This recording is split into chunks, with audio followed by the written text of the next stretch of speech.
Hi guys, sorry, I'm having trying to turn this phone off.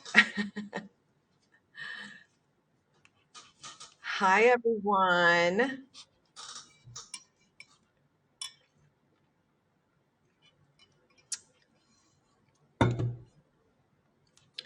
Okay, so we're going to talk about how do you dehypnotize yourself from false beliefs. I mean, that's what conscious manifesting is. It's understanding that if I'm the creator of my reality, what I think, know, and perceive is what will be in my reality. So then what I need to do is pay attention to what's going on in my brain and then change the thinking, right? Change how dehypnotize myself from these other beliefs and hypnotize myself with beliefs that actually support me getting what I want. Oh, hi, everyone. Yes, I'm happy you found me too. Oh, that's okay, Miss Chris. It'll be under the on YouTube, it'll be underneath the live category so you can rewatch it when you have time. Hi, TikTok.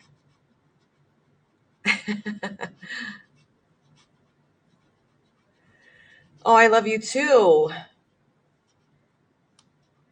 Okay, so let's talk about this because there's so many people all over the world that just don't understand. And it's okay, right? Because that's why I keep saying the same things over and over because it'll click for people when it's ready to click for people. And one of the things that, somebody had left a comment the other day, I deleted it because it didn't even make sense, but she just doesn't know, she says, I feel you always make people feel like they're broken and manifesting should be easy and fun. And I'm like, she doesn't get it. Like, she doesn't get it that yes, it will be easy and fun if you have a good self concept. Most people, it doesn't feel easy and fun when they're consciously manifesting because they don't feel good enough to have what they want. So then it's hard for them to sustain a story that is, hypnotizing themselves with what they desire. So it's all about overcoming the old version of you until you become the new version of you that knows that you can have whatever it is that you desire. So you have to like you have to literally dehypnotize yourself from programming that you had from childhood or because things you manifested in your adult life, you had those experiences in your past and then you assumed falsely that it's because something negative about yourself or you developed a negative story about something in your reality. So you're paying attention to your mind and then you're looking and deciding, okay, is this what I want? If the answer is no, well, then what do I want? So then you change your thinking around that. And then you have to understand, do I feel good enough to get what I want? Because if I have a pattern in my life, whether it's money, whether it's health, whether it's, SP, new love, doesn't matter, if I have a pattern in my life where I've settled over and over again, then that means I don't think I'm good enough. I don't think that I can get what I want, because if you really knew you were good enough to get what you want, you would never fucking settle. You wouldn't give up on things. Why do you think people give up on their dreams? They give up on their dreams because they don't believe something about themselves that they can have it. They either think they're too old or it's never going to happen to them, or they're too scared to really overcome whatever, mindset is preventing them from seeing themselves as the vision they really want of their dreams. So you have to dehypnotize yourself. You have to really be paying attention to your mind and then choosing the story that supports that and becoming that version of you. Because when you become that version of you, it's fucking incredible. You're no longer living in your past when you're choosing a new story of you about the future you. You become that future you, and then your reality has no choice but to catch up. And you'll see it catching up as you're becoming this new version of you. People say to ignore 3D because we created, but we are human. Yes, a lot of people can't. I mean, anytime you say a comment, even if you're saying, I'm ignoring, this doesn't matter, it's irrelevant, you're still kind of paying attention to it, right? But it's just whatever story. If you notice something, what's the story you want instead? And there's some things that's very easy for us to ignore because we don't give a fuck, right? It's not tied into a bad self concept. It's not tied into our worth and value. When it's tied into your worth and value, it's usually not as easy to ignore. And so that's where you have to really know thyself and work on you so that you are changing the thinking and focusing on what you actually want rather than, you know, sitting there saying I'm ignoring my 3D reality, but it's like sitting in the back of your head and you're constantly triggered by it and thinking of it. Oh, love you too, Loretta. Hi. I'm looking at your monthly coaching, but I don't know which one to join. I just want a coaching program for all areas. Which would you recommend? Well, to be frank with you, the monthly coaching group for the Manifest Your SP is heavily rooted in that and obviously self concept and love. People do talk about money and an abundance mindset, or they talk about manifesting friends and other things, but not, it's very small in comparison to what the people are really there to do in that group. And then my business coaching is all about business mindset, success mindset. We get into strategies, mindset, and things that do with running and starting an online business. And we will talk about money definitely, but it's always tied in. So neither one is really catered towards all of it. So I just think, you have to decide which one's a better fit for you, or maybe neither of them. Both of my groups might not be a good fit, in the sense that they're both heavily themed in, those two areas. I'm trying to get all this. I have the comments over here, I have the camera here, and then I have the TikTok here. And I'm trying to put it in a position so I don't have to turn my head a lot. And all this stuff is like easily accessible. Maybe that's it. Okay. Can you guys hear me? Okay. Yeah, I got my new microphone. My computer's coming today. So if all of a sudden Masha starts barking, I'm going to have to go because that means the delivery guy is here. Oh, thank you. I'm happy I'm doing lives too. So we're choosing a future rather than staying stuck in our past. And when you don't dehypnotize yourself of false past beliefs, then you keep being the same version of you, thinking pretty much the same things, and then acting and doing the same things and creating the same reality over and over. Kim, I feel like your content finally clicked, sis. LOL. I've shifted, and yes, it took a year. Oh, good for you, girl. Better late than never, right? Doesn't matter how long it takes. The point is you got there. That's all that matters. Because if you didn't do it, you wouldn't have got there. So good for you.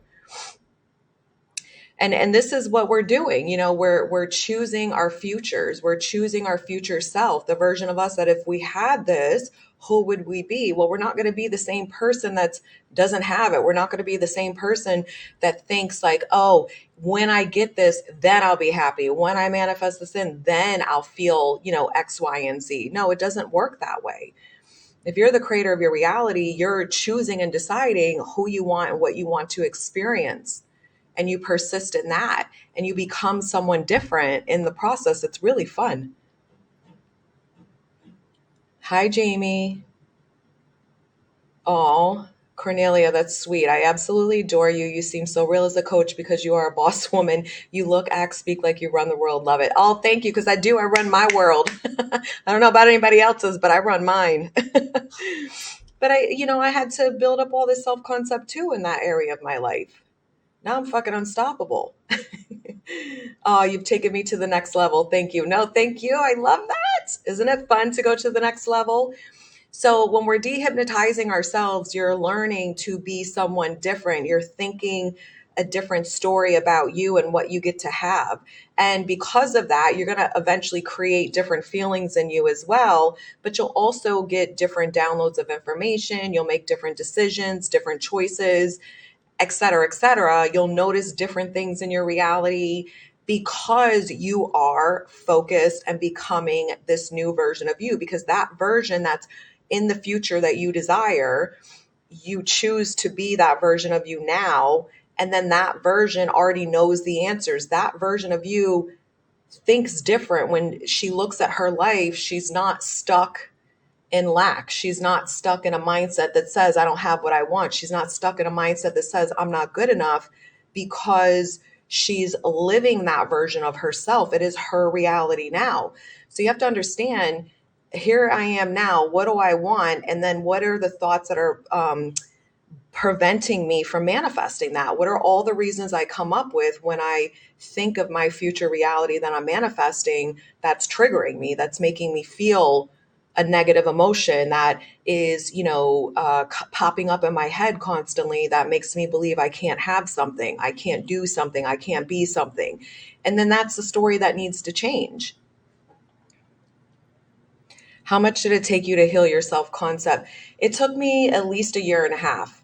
And I had a lot of shifts along the way. So it's not like I stayed, this one version of myself for a year and a half. I kept grounding and solidifying more and more into her. But it was really about the year and a half mark when I really felt it shift. I started really feeling it, me being her more and more like around the year mark, more than I was the old self concept. But a year and a half, it really solidified. And now because I keep working on my self concept, and my life is changing so much in so many good ways. And I'm like so excited about my future. And every day, like something amazing happens, and I'm meeting new people and I'm having new experiences and all the things that I have been manifesting. So I'm like really happy for it. And it's unfolding magically. And I already know it's mine, everything I want. So I feel like most, we're here to evolve and grow. And anytime you want something different in your life, you'll notice, right, as a conscious manifester, okay, why don't I have this if this is what I want? And then you pay attention to the reasons you come up with and see what happens. Are you being triggered? Is it about your self concept? What's the story you're telling yourself of why you can't have this or you don't have this? And you really start paying attention, and you nip all that in the bud, because you become unstoppable. You know you're limitless. And when you know those two things, nothing's in your way. That's freedom to me. Like, it doesn't get better than that.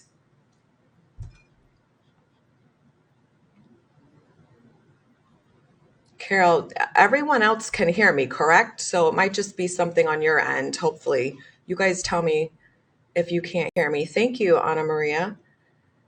Oh, hello from Greece. I love Greece. I'm going back. It was one of my favorite countries. You guys are amazing over there, and the food and the people, and the islands are just gorgeous. So how can I make visualization easier? So visualizing for some people comes easier than others, but a lot of people doesn't. It isn't the way that they naturally kind of think in their mind. So if you're finding it difficult and it's something you want to do, then you just have to practice it. You just have to practice it. It's literally a skill set. And so you're practicing everything I'm teaching. Reprogramming your mind is a skill set, and the more you do it, the easier it gets. So you're commanding your mind to focus on a future memory rather than a past memory. You're commanding your mind through visualization to focus on a memory that you're going to manifest, right? You're creating an experience internally of you having this reality in your mind, and you have to practice it because it isn't familiar to you in the sense that you haven't already lived that where you can recall it in your mind. So you're implanting a memory that is going to be a past memory for you one day when you manifest it in your reality. So you just have to practice. You literally just practice anything to get better at it. Same thing with visualizing as well. The first hour of the morning when I'm affirming my new beliefs is the most powerful hour of the day. I look forward to it every night as I go to sleep. And yes, I affirm throughout the day as well. Beautiful. Can you provide self concept ideas for court cases? Yeah, I'm fucking innocent, baby. And everybody knows it. I am compelling and convincing, and everybody knows it. I am a free person, and everyone knows it. Thank goodness the charges were dropped. If this court case was not hanging over your head and you were on the other side of it and won the court case and didn't have to worry about this court case anymore, what's the version of you that you'd be? Fuck yeah, thank you. I feel so free. I can move on with my life now. It feels so good knowing that this is over and done with and I won the case. I did this for somebody very close to me in my family. He had pending serious legals that were going to send him to prison for about 7 years. And I did not accept that in my reality. And I taught him what to do. And in my reality, I just kept seeing and hearing him telling me that he's free. The case got dropped. And it took 2 years, but it was because COVID hit and all these things were unfolding. And every time in that interim I wanted to intervene and take action in the 3D, I would stop myself. And I said, that's just me getting scared and nervous, and stop trying to control the 3D and just let it unfold. There's a reason it's unfolding in your favor. I don't need to mess with the middle. And I just would remind myself that, and I would go back into my inner mind and hear him telling me that the case is dropped, he's won, thank God it's over, and like us celebrating that, and like the version of me that I would feel knowing that, right? Like I knew, I heard that information, I knew it was true. And literally that's what happened. And in those 2 years, it wasn't deterring him. Like he was living his life. There wasn't a lot of things going on. He could still work and, had his, family members and relationships, and was doing everything normal. We were just like, okay, this thing's gonna, the reason why it's taking so long or this long, we just kept affirming that it's because it's in his favor, because they don't have a case, and they're gonna drop it. And that's exactly what happened. So you just have to persist and really connect to and trust, even when you're feeling anxious.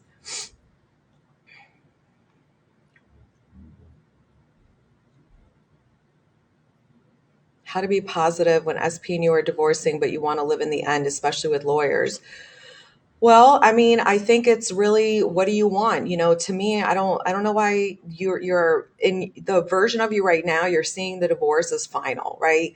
Instead of like, well, this doesn't mean anything. It's just a piece of paper, because the absolute truth in the world is that there's been many people who didn't go through with divorce they filed and got back together, or they actually did get divorced and then reunited together. Like, it doesn't mean it's over. You see what I'm saying? But in your mind, the version of you is correlating that this is the end. No, it's not. This is actually the new beginning for the new you and the new relationship with your SP. It's a whole new chapter for you guys. So maybe just start trying to get excited knowing that, who's the version of you that, your self-concept could be, haha, we were the couple that got divorced and then quickly got back together. Isn't that funny? We laugh now. I've seen that on TikTok like years ago. Like people, there was a trend going around where people were saying like, we wasted, $20,000. I don't want this to be your reality, obviously, but I'm just sharing the example. But they said something like, we wasted $20,000 and we got remarried a year later, and they were talking about they went through a divorce and da da da da da, and they got back together. It's like a whole trend of that a while ago. So you again, you have to understand what's going on with me. You're being triggered because you're looking at it as final. Who cares if there's lawyers? There's lawyers in most divorces. It doesn't mean anything.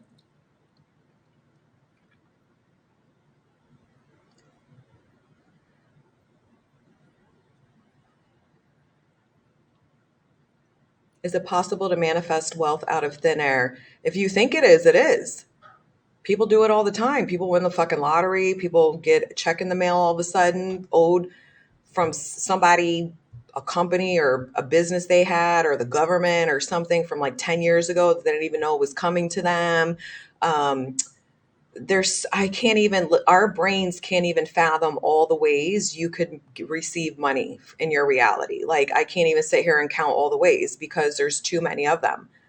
And I would be putting a limiting belief if I tried to come up with all the ways of how money could come to me out of thin air, because basically out of thin air is you don't know where it's going to come from, which is not thin air. It's people. Somebody's going to give you money. Whether it's, like I said, the government, well, who's behind the government? People work in the fucking government, right? If it's taxes, well, that's the fucking government, IRS, right? Tax people. If it's somebody fucking, a company giving you, whatever, and they owed you money and they were reconciling something, and 4 years later they're like, oh shit, we owe this person money. Well, that was a person.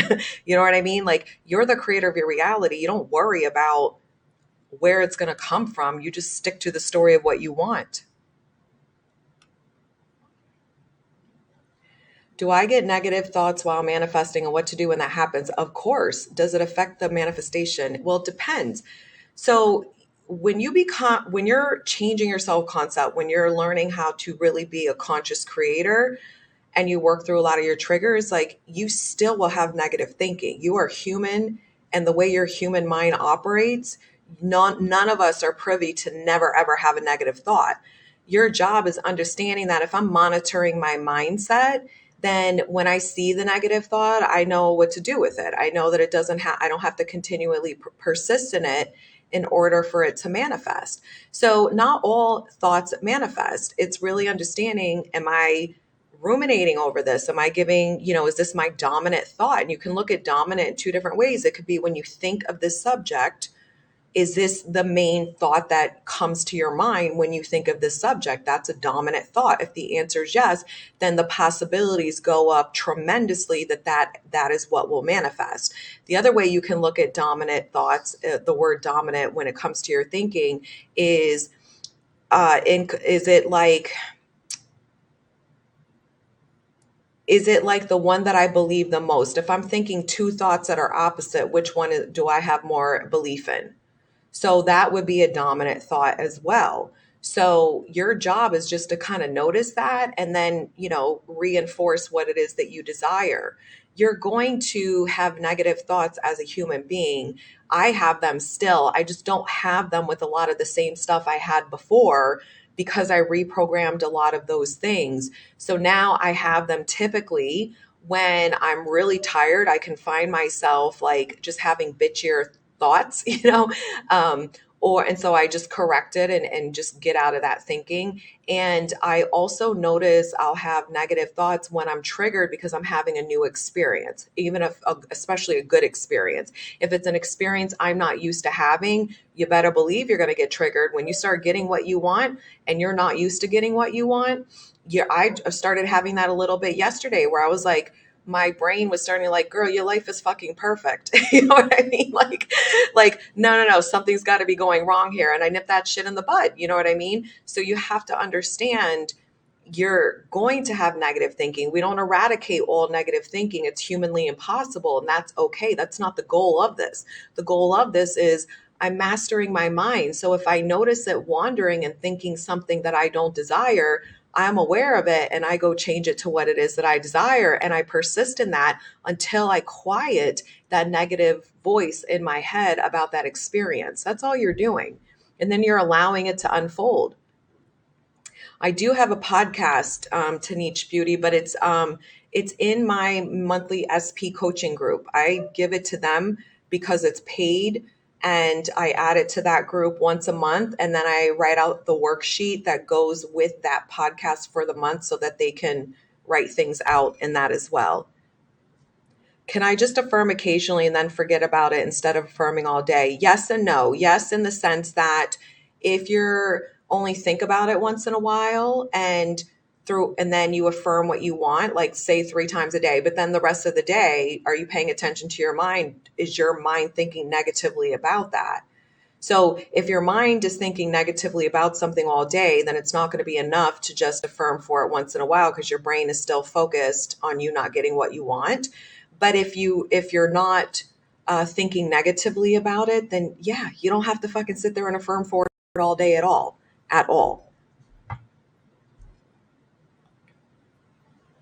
Okay, good. Everybody says they can hear me. I'm like, that's where the comment. I haven't even gone down all the way in the comments.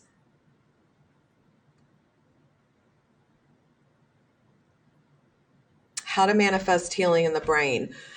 Well, what I would do, I do this stuff with healing anything in my body. I actually talk to my body every day because I really do believe that it listens to me because my subconscious mind and my brain is the one that controls my body. So I always thank it for healing itself instantaneously. I always thank it that, and just like command it and confirm it that it rejuvenates all the time and that it's so strong and that it takes really good care of me. And I thank it. So I'm always talking to my body every day. But if I had to heal like a brain injury, I would do that. But I also would visualize in my brain, like I would see the inside of my head, right? Like what that looks like to me. And I would do some kind of visualization technique. Typically, this is just my preference, but you pick what works for you. When I'm healing anything in my body, I like to envision like a beautiful colored light, like whatever color light resonates with you. It makes you feel like healing and peaceful and all this stuff. And I visualize it literally. I would visualize that going through my brain and healing and cleansing and just rejuvenating and restoring. And I would really feel like that. I would really be like, wow, It's okay. It's all regulated now. It's all healed and stuff like that. And I would just be reaffirming that it instantaneously did it.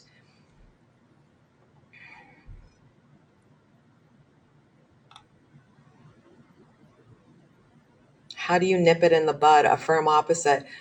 Well, you do a lot of things. You stick to a story that doesn't support the unwanted circumstances and doesn't support the self concept of you in relation to that, that's making you feel not good enough.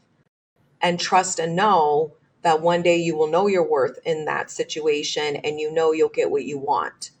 And you work on becoming this, you're dehypnotizing yourself, and you're learning how to overcome any limiting beliefs about yourself and your life that are not allowing you to manifest what you want.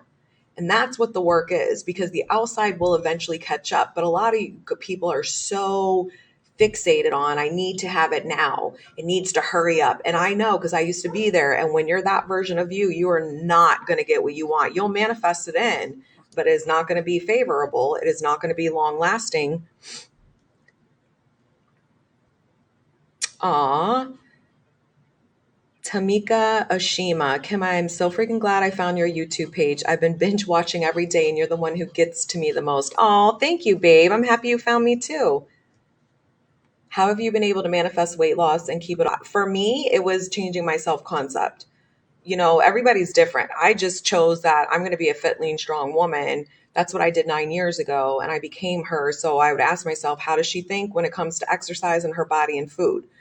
And I just paid attention to my mind and reaffirmed the story of what a fit, lean, strong woman would think about those things, which was very different than someone who isn't a fit, lean, strong woman. And now when I gained the extra little bit of weight, I decided that that's what I'm going to go back to doing. And but I even upped my self concept. And instead of fit, lean, strong woman, I am now a fit, lean, strong athlete, because I fucking love to heavyweight train. And that mindset nipped all my shit in the bud. I don't argue with myself now about going to the gym. I don't try to talk myself out of shit. I just fucking do it because that's who I am. So for me, self concept is the key to everything, because when you identify, you're changing how you see yourself, you're changing who you are with everything: business, money, weight, who do you want to be?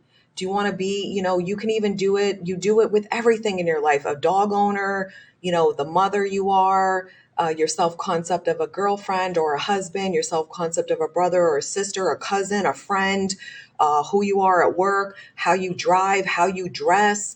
I mean, there's so many self concepts we have. So if you want to start changing things in your life that maybe you don't have a good self concept, you're not getting the results you want, it's literally, well, who would that version of me be? What would she think about this? Like changing your self concept in love. If you had a favorable self concept in love, then you wouldn't be thinking you're not good enough and you're rejected and that the people you want don't want you. You wouldn't be seeking evidence in your reality that your SP doesn't want you and arguing with them in your mind. And you wouldn't be, if living in fear that you're never going to get married or you're never going to get what you want and that there's no good people out there, whatever, all these negative stories. None of that would be crossing your mind, because that's not who you are. If you have a good self-concept and love, you know you're chosen, wanted, and valued and good enough, and you're a fucking goddess, then you know that it's inevitable you're going to meet your person. You know that it's inevitable you're going to be the one that's doing the choosing, because you're going to have many options coming towards you. And with 8 billion people on the planet, you're going to get exactly what you fucking want. So you change your self-concept, you change fucking everything.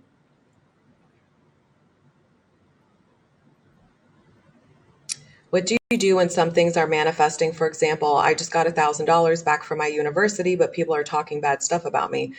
Well, I mean, I don't really give a fuck if people are talking badly about me, because they don't pay my bills, so I don't really fucking care. And they're not important in my life to matter enough for me. I have people talk shit about me all the time. Some of these weak ass coaches out here, not all of them. I'm friends with a lot of coaches, but there's some, idiots that are obsessed with me and speak very negatively of me, because in my mind, they're very threatened and insecure of me, obviously, because why would they even be worrying about speaking about me constantly? So, but I don't care what they say about me, because they're very irrelevant in my life. Like they're not anyone that I care about. to have their opinion matter to me. And I don't really care about anybody's opinion. I only care about my own opinion of myself.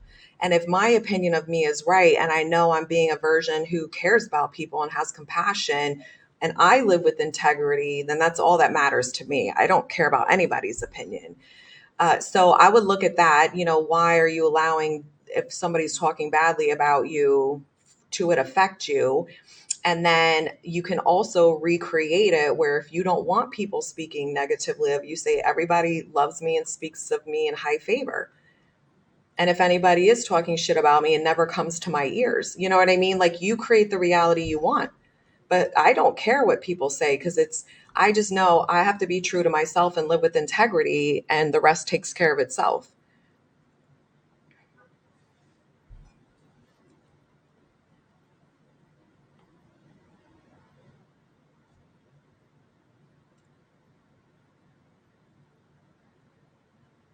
Good. Overcome your 3D. It's a temporary circumstance, guys. What's happening right now is temporary. It's never permanent. It's always shifting and moving. Even if you don't see it, even if it's not obvious to you, it's always shifting and moving.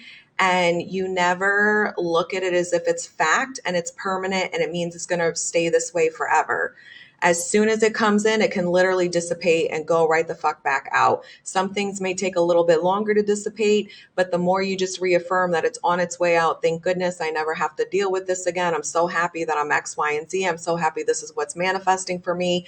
Eventually your 3D is going to shift, and that whatever was bothering you in your reality is no longer going to bother you or be there. Oh, you're welcome, guys. D says, I affirm more for you to go live than SP. Well, that's good, babe, because you know what? You're putting yourself first, as you should. I manifested a lipo 360 for years and now it happens. Good for you. Love your energy, Kim. I followed you for a long time and have loved following your journey. Much love. Oh, thank you, Amy. I appreciate that very much. Any tips for no contact when it's their birthday and you currently live together, but they're on a business trip for a few weeks? Well, you're not going to chase anyone, are you?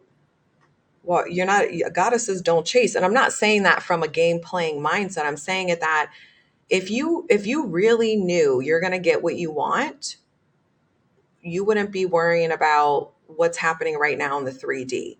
You would have a very different attitude and perspective about, well, it's their birthday, but they're away and we're not together. Well, then you go do something fun for yourself on their birthday.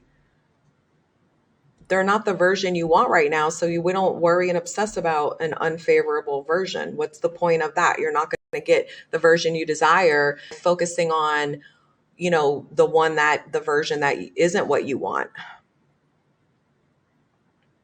Why do I get what I want from other men than SP? Because you don't have two things. This is very common. This is what used to happen to me all the time too. It's because when you had experiences with SP, so you expect, because how they've dominantly shown up for you has been negative, that's what you are expecting. So you have to like reprogram that. And then the other one that is the most important, because without this one, you're not going to be able to reprogram the story of them long enough to actually get what you want, is your self-worth is tied into what SP is doing or saying, or not doing or not saying. So how you see yourself in relation to SP is not favorable. So when you meet these other men that you don't have investment with, there's no emotional attachment, they're going to be fucking giving you the world because there's no negative story in you that's manifesting until you like one of them, and then you start getting triggered if that programming's still in you.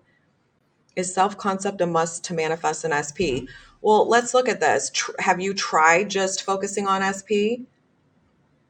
Let me ask you this. How do you see, when you think of yourself in relation to SP, what is that dominant story about you? Do you know you're amazing and incredible, and that SP knows that too? Is that who you dominantly are? If that's, you're going to be chosen, you're going to get what you want, you're worthy and deserving, love is easy for you, you're like the best human being on the planet when it comes to your love life, like you've always been chosen, relationships are always feeling good for you. Like, if you know all of that, then you don't need to reprogram your self concept. But most people who are manifesting specific persons, they don't know that truth, because if they knew that truth, they wouldn't even be caring about the SP. They would be living in their mind, knowing they're amazing and incredible. They wouldn't accept breadcrumbs. They wouldn't be chasing. And then they know other people will be showing up, and so will SP.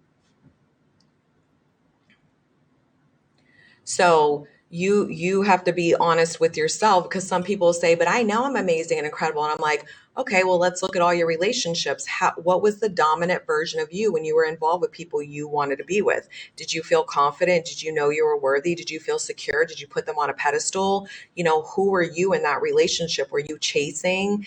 Did you, always need validation from them? If the answer is like yes to those, then that means you have a bad self-concept and love. People, you get more triggered. Most people get more triggered when they have the mirror in front of them. These intimate partners, the mirror in front of you, showing you your insecurities.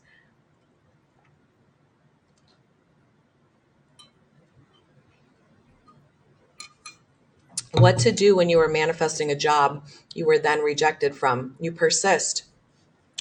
Do you know how many clients, and including myself, but I've had lots of clients that they wanted dream jobs like with a specific company, and they've gotten rejected, and they kept persisting and living in the end in their mind. And at some point, the company came back and offered them a better position with more money, the company they wanted to work at. Like, they got what they wanted. It just didn't happen right away. And I've had that happen to me with the position. When I used to be a therapist at an agency, I wanted a different position. And when I inquired about it, there were no openings available. And I was like, all right, well, and in my head, I'm like, it'll work itself out. And I actually went away for 2 weeks on vacation. Like right after, I went to Italy and I went to Greece, and I was having an amazing time. And when I came back, they added an extra position to give to me. So as soon as I came back to my job from vacation, they pulled me in the office and said, we created the extra position just for you, because we want you over on this side of the department. So I didn't, you don't, you, Neville calls it brazen impudence. You don't, just because somebody tells you no in the beginning, you see what you guys do? Somebody tells you no, and then in your mind, you're like, oh my God, now I'm not getting what I want. And you accept that as fact, rather than if somebody tells you no, you in your mind are like, okay, you're going to give me what I want. You're going to see the light. Whoever you gave this position to, it's not going to work out. I am the best fit. I am the best candidate, and you know it. I will be hearing from you. And then you live your best life, and then you'll hear from the company again. I mean, it happens all the fucking time.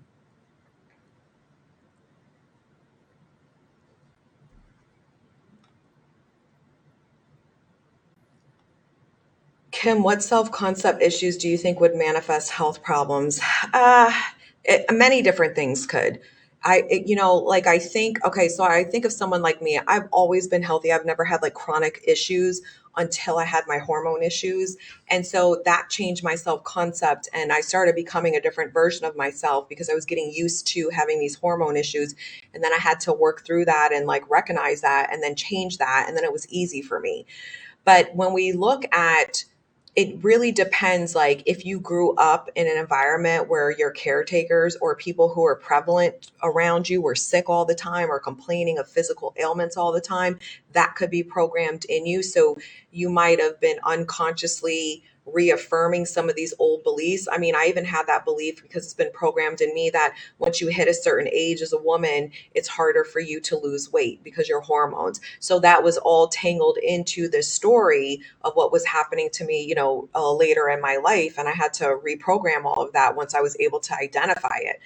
And then so it could be that, right? It could be if you grew up with parents who were that, or grandparents, and you knew these things run in the family and they were always saying that or whatever, then that could be programmed in you. And again, you unconsciously thought these things and believed these things because of what was programmed. And so then it manifested. Or you could just have, a lot of illnesses, chronic conditions are manifested physically in our body because we're holding a lot of anxious, unloving, hurtful thinking in our mind. And we have all this chaos and stress, internal stress, that's wearing down your cells and wreaking havoc on your body. And eventually it may catch up, right? So there's so many different reasons why people get sick, but I would really just look and understand that I may never know the answer why I manifested these health problems, or you may recognize some like, okay, well, this makes sense. But it's about what do I want instead and who do I want to be instead? I want to be a healthy version of me. I want to feel good all the time. I want to know that, my health is not even an issue for me. And then I would start identifying, well, who's that version of me? If I were really her, then what would I be thinking? When I think of my health and I think of whatever your health is currently hindering you from doing in life, when I think of that, what would be my new story? How would I feel every day when I wake up? Would I have these aches and pains? Would I be, worrying about all this stuff? No, the healthy version of you wouldn't even be on their brain. So you see how self-concept really ties into that. When you claim an identity, you start dehypnotizing yourself of the old programming, because that programming is from your old identity.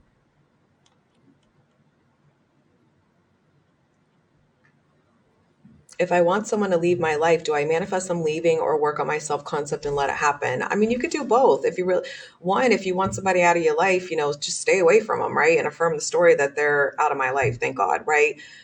Or if you can't stay away from them for whatever reason, you start, manifesting that I'm so happy that they moved away. I'm so happy that they, didn't want to be with me anymore or whatever. I don't know what the circumstances are, but just affirm what you want and definitely work on your self concept, because as you're working on your self concept, you are becoming someone new. Remember, the 3D will catch up, but sometimes that 3D doesn't catch up. That person may change too, so just decide, I don't want this person in my life anymore. I'm glad, they're out. Feels so good. Who would you be if this person was not in your reality?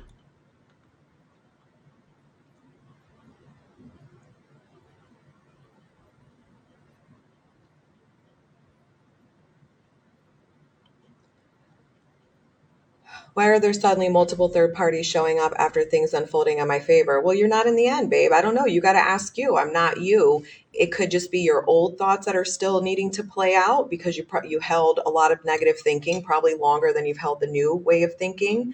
And so it's just part of the 3D reality playing out, that you had some things mirrored back to you, but it wasn't enough for it didn't consistently shift, obviously. Or you may have been triggered, throughout the process when you were getting what you want. A lot of people get triggered because they're not used to getting what they want, even though it's what they want, they don't trust it. So I don't know, you got to look at what were you thinking about? How were you, where was your focus? Were you feeling triggered? Were you feeling insecure? Were you worrying? There was something going on with you? Hi, Kim. Love you and your work, sending love and positive vibes. I was wondering, what role does taking action have when manifesting?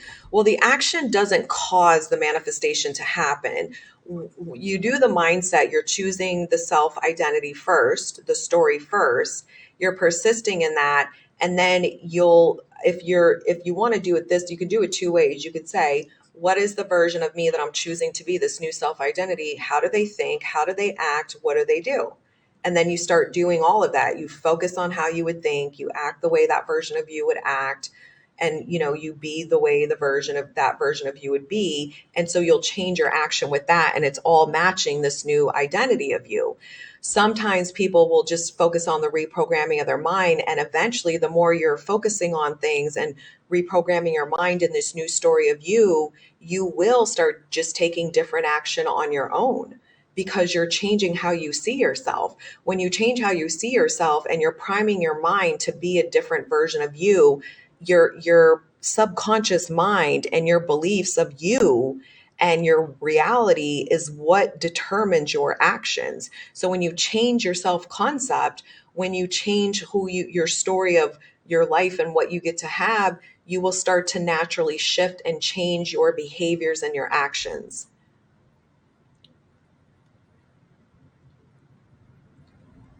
What's your thoughts on autoimmune disease?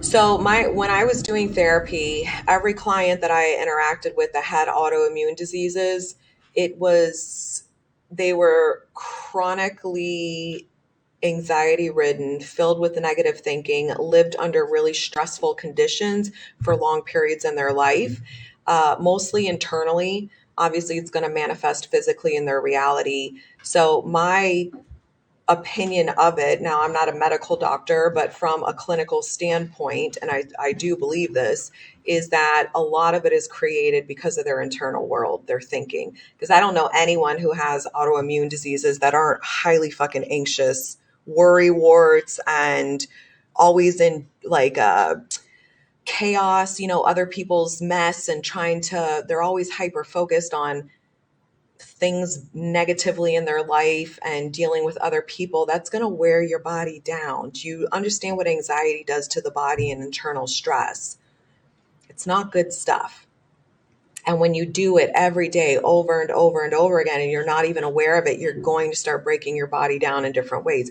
I did it before I started reprogramming a lot of my mindset. Hello. Hi. Can I leave this for you? I don't know who that is. Okay, yeah. Just put it on that desk. All right. Sorry. Yes. Shh. Okay, sorry. It was like some random delivery person, not my computer. But I forgot what I was saying now. Oh, I don't know anyone that like it breaks down your body. Oh, mine started. I got shingles twice. And the doctors were like dumbfounded because they were like, "You're way too fucking young to get shingles." This was like when I was in my 30s. And they were like, "Nobody should be getting shingles." And then when I got it the second time, they were like, "What the fuck?" Do you know what it was? That's when I quit my therapy job, when I went into private practice for myself, because the place was so stressful that I worked out. It was a really hostile work environment. And I was like, I got to get the fuck out of here. Like, I'm too young to have these health problems. It's obviously manifesting stress. I'm not taking good care of myself because working in that environment, I had to work a lot and things and blah, blah, blah. And I was like, I'm done. Like, my health is too important because without your health, you have nothing.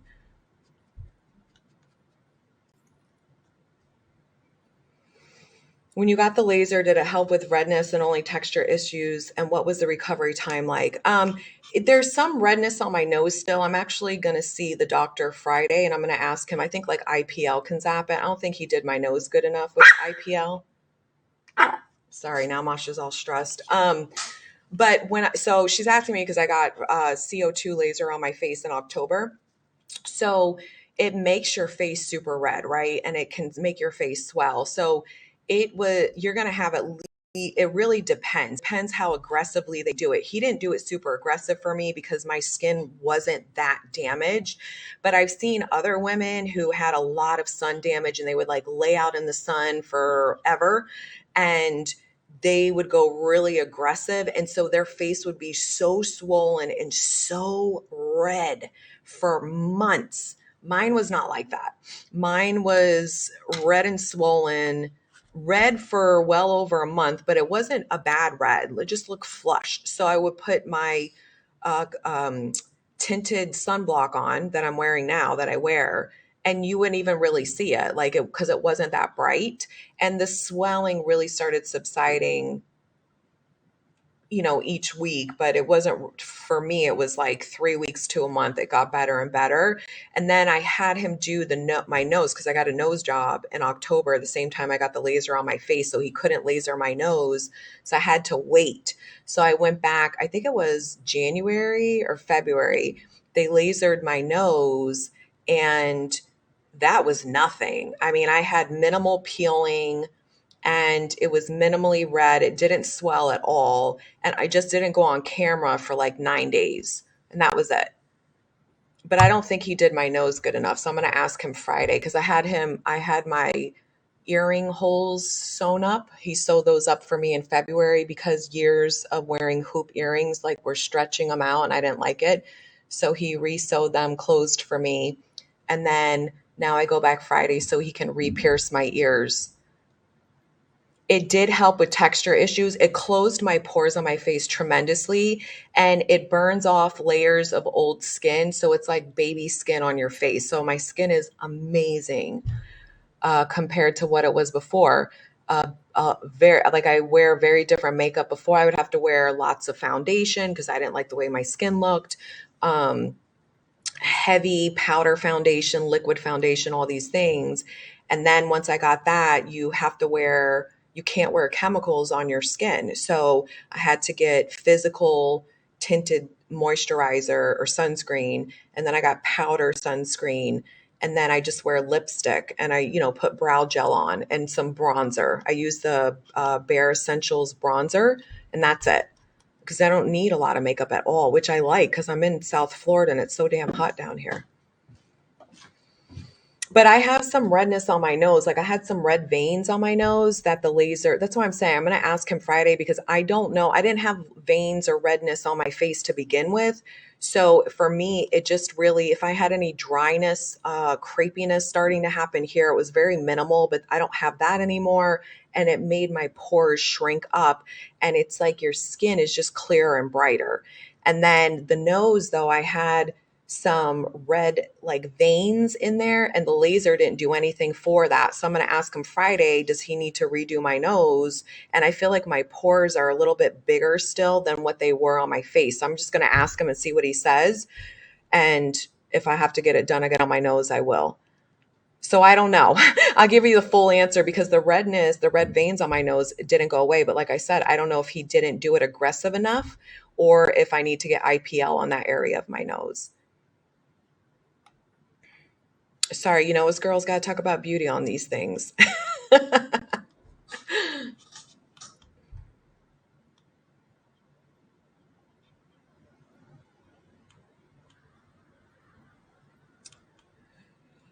Okay, so we're going to dehypnotize ourselves from any thoughts and beliefs about who we are and any area of our life, whether it's specific person, love, money, business, career, friends, weight, health, whatever. All of it doesn't matter what it is. It's all the same process.